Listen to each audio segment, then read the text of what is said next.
Welcome again, Sagittarius. It's July 2014 and I'm pretty excited about your horoscope this month because your ruling planet Jupiter on the 16th makes a transit which is a very important one that only happens every 12 years.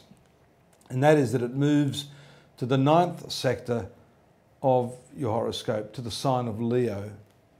And of course, Sagittarius is naturally ruling the 9th space of the zodiac. So this is really something, I would say, you may not really know it, but you've been waiting for this. Your ruling planet's been in the 8th sector, which is considered by many to be one of the worst sectors of the zodiac, creating all sorts of problems in relationships, financially. Those challenges have been there. And so what I'm saying to you that at this time of the month, it may not be absolute black and white change, but you will definitely feel a transition here and a change for the better coming over this next 12 months. You do also have the position of the Sun in this 8th sector. That's weighing you down, but later in the month that's also going to move out of the 8th sector into the 9th. And this 9th sector really is a lot to do with education.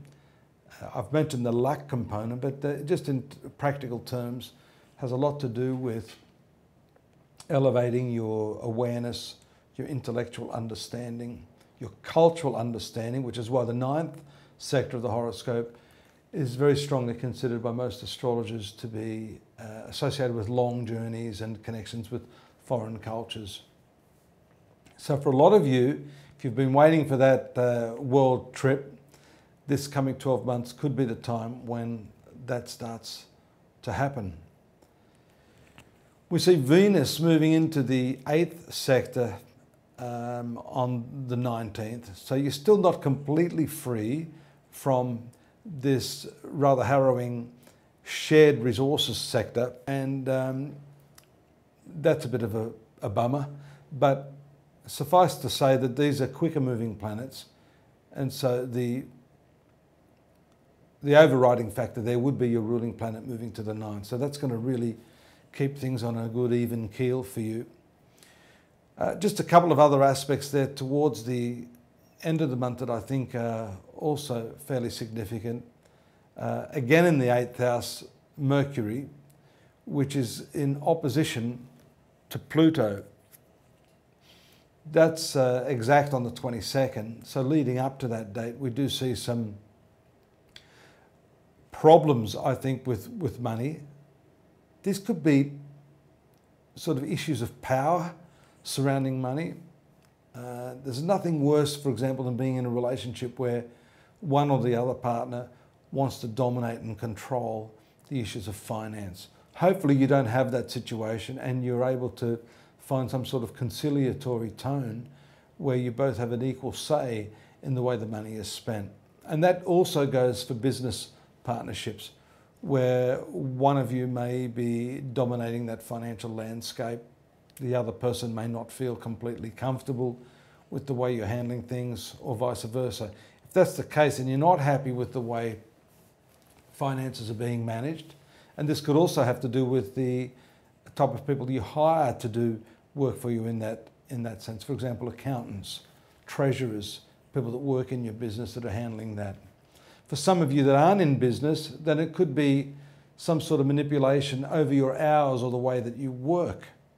That's also a very sneaky little trick that some unconscionable employers use.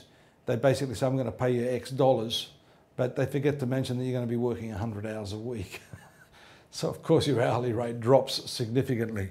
Be very careful, because Mercury is also related to contracts, and that's one area which often we don't think about. We just look at the, all the glittery gold and forget that time is also as valuable as the money.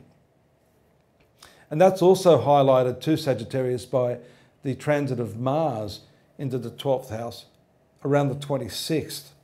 You've got this 12th house, which is expenses, 8th house, which is shared resources, 2nd house, which is your income.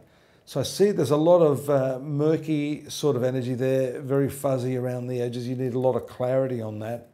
That's around the 26th. And you know, the Venus in the 8th in opposition to Pluto, that again, around the 28th indicates some sort of manipulation over finances. But just to depart from the finances for a moment, you know, the 8th house has to do with sexuality. When you've got Venus there, this is also a time, especially when Pluto is involved, that your relationships could get pretty intense and pretty hot under the collar. So I'd be saying after that date, a nice note to end on for you, Sagittarius, that your sexual energies and your levels of intimacy could see the meter going into the red. Good luck to you. I look forward to seeing you here again next month. Don't forget to join me at astrology.com.au in the meantime. We have the monthly, daily and yearly readings, along with a lot of free psychic stuff there for you. And have a good month. Take care. Bye-bye.